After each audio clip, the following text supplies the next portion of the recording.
गला सबका सूखता है और डर सबको लगता है। यह कहावत बहुत प्रचलित है।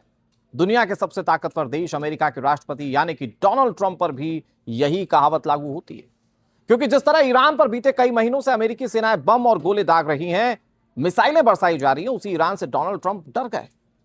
अमेरिकी राष्ट्रपति डोनाल्ड ट्रंप ने पिछले महीने तुर्की से ब्रिटेन की यात्रा के दौरान सुरक्षा वजहों से अपना विमान बदला था।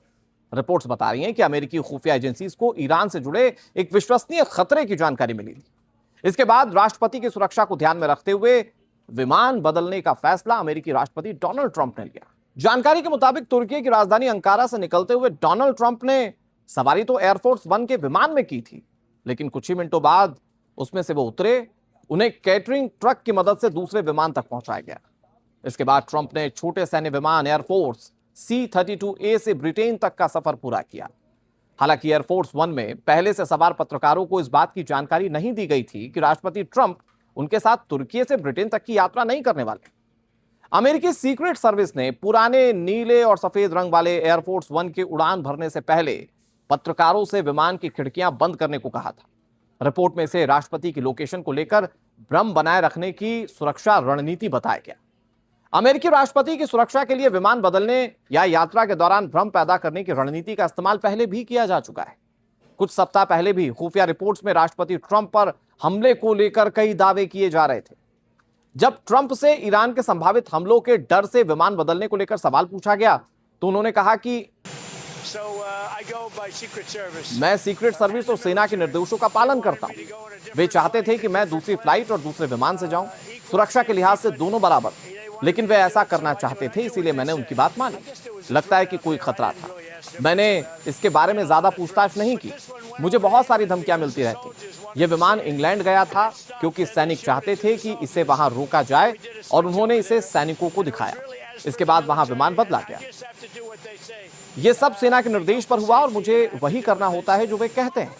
वे सुरक्षा को ध्यान में रखकर फैसले लेते हैं और मुझे उनकी बात माननी पड़ती है। हालांकि मुझे नहीं पता, वास्तव में मुझे लगता है कि जिस विमान से मैंने यात्रा की वो ज्यादा खतरे में था।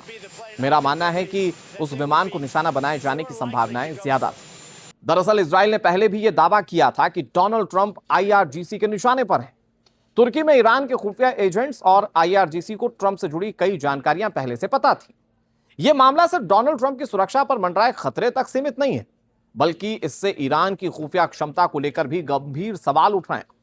अमेरिकी मीडिया रिपोर्ट्स के मुताबिक अमेरिकी खुफिया एजेंसीज को ऐसी जानकारी मिली थी कि ईरान को अंकारा में ट्रंप के ठिकाने की बेहद सटीक जानकारी थी। यहां तक कि डोनाल्ड ट्रंप के होटल की मंजिल तक पता थी। सबसे बड़ा सवाल यह है कि इतनी कड़ी सुरक्षा के बीच आखिर यह जानकारी ईरानी नेटवर्क तक पहुंची कैसे? ट्रंप के तुर्की यात्रा के दौरान अमेरिकी सुरक्षा एजेंसीज लगातार उनकी गतिविधियों और संभावित खतरों पर नजर रख रही थी। इसी दौरान एक ऐसे संभावित खतरे की जानकारी सामने आई थी जिसमें कंधे से दागे जाने वाली मिसाइल के जरिए ट्रंप के विमान को निशाना बनाने की आशंका जताई गई।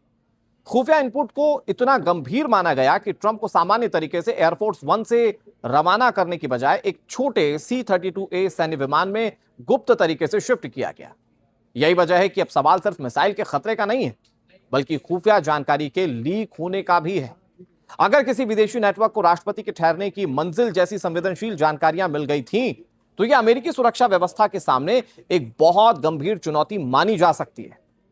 हालांकि यह कहना अभी जल्दबाजी होगी कि IRGC ने सीधे यह जानकारी जुटाई थी या होटल की मंजिल और मिसाइल खतरे के पीछे कोई एक नेटवर्क काम कर रहा था।